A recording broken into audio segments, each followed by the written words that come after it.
Hello, Summit attendees. I'm Terry Cosby, Acting Chief for the USDA-Natural Resource Conservation Service. It's an honor to visit with you today.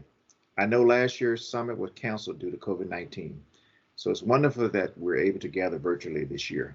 As those who are attending this summit know, the Ogallala Aquifer is a treasured and necessary natural resource that underlies the Great Plains in 8 states: Colorado, Kansas, Oklahoma, Nebraska, New Mexico, South Dakota, Texas, and Wyoming, and covers an estimated 174,000 miles. Just think about that number, 174,000 square miles. That is an expansive swath of American working land. In fact, the Ogallala groundwater supports almost 1/5 of U.S. production crops, such as wheat, corn, and cotton. Livestock production is also in this. And let's not forget the Ogallala is also the main water supply for people who live across the plain region. Couple all of these factors together, it is not hard to understand how the aquifer recharge rates cannot keep up with the rate of decline. In some areas, we're also seeing significant decline in water levels, groundwater levels. Simply put, water quality and quality should be a collective concern across the Great Plains for everyone. It is for NRCS. The good news is that NRCS is making strides across the aquifer region through its work on the ground with partners and with community. For example, through initiatives and farm bill programs like Environmental Quality Incentive Program or EQIP, farmers and ranchers have voluntary funding opportunities to plan and implement conservation practices that positively impact water quality and water quantity. Some of these conservation practices include low pressure center pivot sprinkler systems, variable frequency drives for irrigation pumping plants, subsurface drip irrigation systems, cover crops, and nutrient management. We also place an emphasis on land use conversion from irrigated to non-irrigated cropland. For livestock and wildlife habitat, we emphasize perennial vegetation, which in turn can aid in reducing irrigation pumping demands. With that said, I do want to take this opportunity to remind everyone that NRCS has field office staff who serve every county and every state. I encourage you to locate your local USDA service center and reach out to the NRCS staff. Let's look at some examples of how NRCS working with partners and producers is making a positive impact on the aquifer. In Nebraska, where the majority of the aquifer is located, great strides have been made at the local level. NRCS firmly believes that the local level is where the decision needs to be made. Additionally, Nebraska water conservation efforts also highlight how critical each state's NRCS technical committee and its members are to identify, addressing, and implement water quality and quantity conservation practices with a focused approach.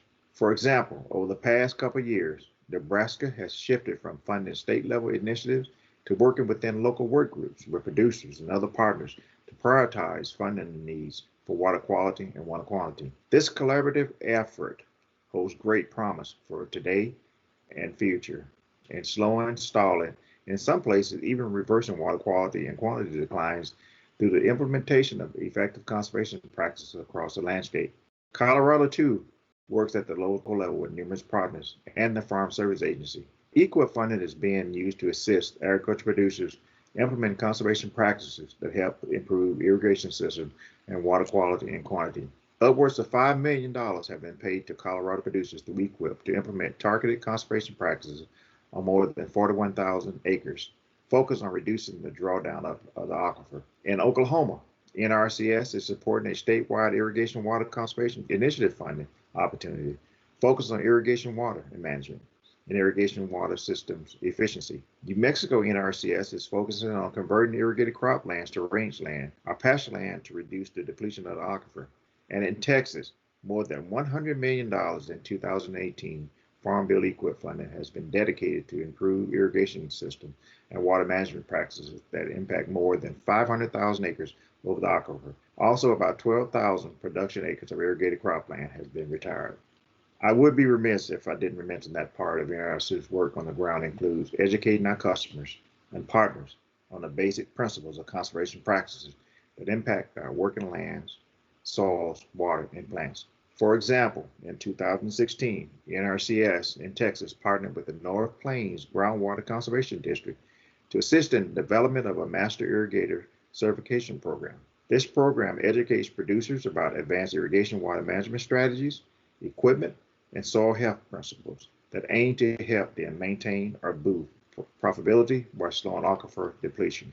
I'm happy to share that this successful education effort, born from a virtual workshop, inspired 2018 Ogallala Summit participants to successfully replicate the program with NRCS support in other states and that depend on the aquifer for farming and ranching. Let me emphasize again, as I did at the beginning, one of the most important factors to success across the aquifer is partners working at the local level with NRCS field staff, and our partnership is where the rubber meets the road and the real work is getting done. Let me close today by thanking each of you for your commitment to the land, the aquifer, and sustainable conservation practices across the landscape. We can't do it alone. How many times have you heard it takes all of us? Well, that's because it's true. It takes all of us working together with a shared vision for the future and common goals on how we manage the Ogallala Aquifer today and into the future. Thank you.